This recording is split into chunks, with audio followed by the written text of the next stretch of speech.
The movie begins in Afghanistan, with us Staff Sergeant 81 heads out to repair a stranded convoy.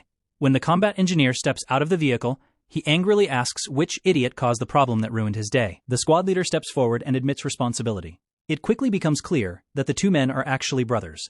The older brother then explains the problem using the laws of thermodynamics. Energy cannot be created or destroyed, so it must go somewhere. By filling the trucks with stop leak, the vents became blocked, trapping heat until the radiator eventually exploded. He jokingly tells his brother that he should have known it was his idea to pour stop leak into the engine. The younger brother sighs and admits that this is not the life he wants. He reminds his brother of their shared dream, earning a place in the Army Rangers through RASP. He even points to the matching tattoos they both got that read, "Don't F-N quit." The older brother dismisses the idea. He believes he is already too old and says the program is extremely demanding. He also reminds his brother that they were only 18 when they made that promise. However, the younger brother asks him to imagine the pride of earning a Ranger scroll. Just as the conversation begins to change his mind, Taliban fighters suddenly ambush the convoy. A brutal firefight breaks out, killing nearly everyone. With a badly injured knee, the older brother drags himself toward his wounded sibling. 2 years later, he rides a bus toward the Army Ranger selection program in Colorado. Upon arrival, the cadre instruct the candidates to report to the induction hall and surrender all personal belongings. From that moment on, they will no longer use their names, only numbers. One of the sergeants notices that a candidate is a technical sergeant in the Air Force and assigns him the role of team leader. He receives the number 7. Another sergeant reviews the application of a different candidate. Because of a previous leg injury, this man had been rejected 4 times before finally qualifying at the age limit. The sergeant offers him the position of patrol leader, but he declines. He receives the number 81. Sergeant Major Sheridan then addresses the candidates. He explains that Army Rangers are the spearhead of the United States Army, often the first soldiers deployed into combat. RASP is one of the toughest selection programs in the world, designed to push candidates to their physical, mental, and emotional limits over 8 exhausting weeks. Only those who survive the program will face the final challenge, a brutal 24-hour death march. Candidates who complete it earn the coveted Ranger Scroll. The training begins immediately. During the first week, several candidates drop out. Over the next 3 weeks, the remaining soldiers endure brutal obstacle courses, forced marches, and relentless drills. Anyone who fails to meet the standards is removed immediately. 4 weeks remain. During one long march, Candidate 15 jokes that Rangers gain access to top-secret information, like Area 51, and hidden truths about the moon landing. The others dismiss the idea. Meanwhile, 81 quietly separates from the group, finishes his lap, and returns without drawing attention. Another week passes. During rifle training, a sergeant asks how many candidates have seen real combat. One candidate raises his hand. The sergeant mocks him, saying he asked about combat, not potty training. After questioning several others, he turns to 81. The entire group watches him closely. Later, during lunch, Candidate 44 tells the others about 81's past.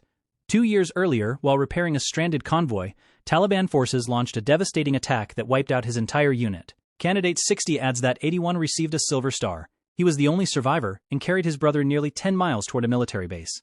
At the same time, a television in the cafeteria shows a news report. NASA has detected an interstellar object entering the solar system. Officials claim it poses no danger. Back at the table, 15 struggles to believe that 81 earned a Silver Star. Curious, he asks him directly if the story is true. A sergeant immediately catches them talking and punishes the entire group with additional hill climbs.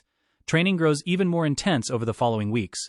During one exercise, a cadre member asks the candidates why they joined the program. Most say they want to serve in an elite unit. 81 gives a different answer. He simply says, "I want to cross the finish line." That night, 7 notices 81 taking medication for PTSD. The next morning, he asks if DFQ stands for Don't Effin' Quit. 81 looks surprised and asks how he knows. 7 shrugs and says it was only a guess.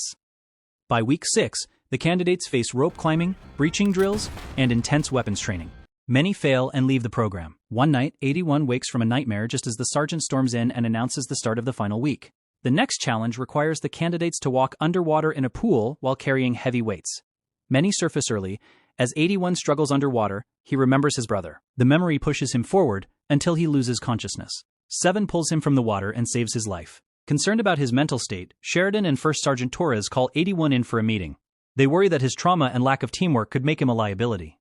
They explain that most soldiers in his situation would have taken time to recover after the incident in Afghanistan. Instead, he applied for RASP the very morning he left the hospital.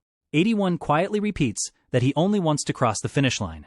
Sheridan warns him that if they remove him from the program now, he will never be allowed to return. He places a voluntary withdrawal form on the table. 81 refuses to sign it. Eventually, only a handful of candidates, including 81, reach the final stage. Torres explains their last mission. It will simulate a real combat operation. A classified aircraft has crashed behind enemy lines, and the Rangers must locate the wreckage and destroy it before enemy forces capture it. They must also rescue the downed pilot from a nearby village. 2 Black Hawk helicopters will drop them deep in the mountains. From there, they must complete the mission within 24 hours. Torres then announces that 81 will serve as team leader. The death march begins. However, during the mission, the team discovers something unexpected. The crash coordinates are wrong. Soon after, a mysterious machine with glowing red lights rises from the forest and opens fire on the soldiers. The powerful machine wipes out half the team within minutes. With their radio destroyed and most of the squad dead, 81 leads the survivors through mountains, rivers, and forests, while the machine relentlessly hunts them. One by one, the soldiers fall. Eventually, only 81 and the injured 7 remain alive. As the 24-hour timer expires, 81 breaks down, believing he has failed his brother and his team. But 7 reminds him of something important. Despite everything, he never quit. Inspired by the memory of his brother, 81 develops a plan. Using explosives, a bulldozer, and a massive stone crusher, he blocks the machine's ventilation system. The overheating system causes the machine to explode. The next morning, 81 carries 7 back to base, and finally crosses the finish line.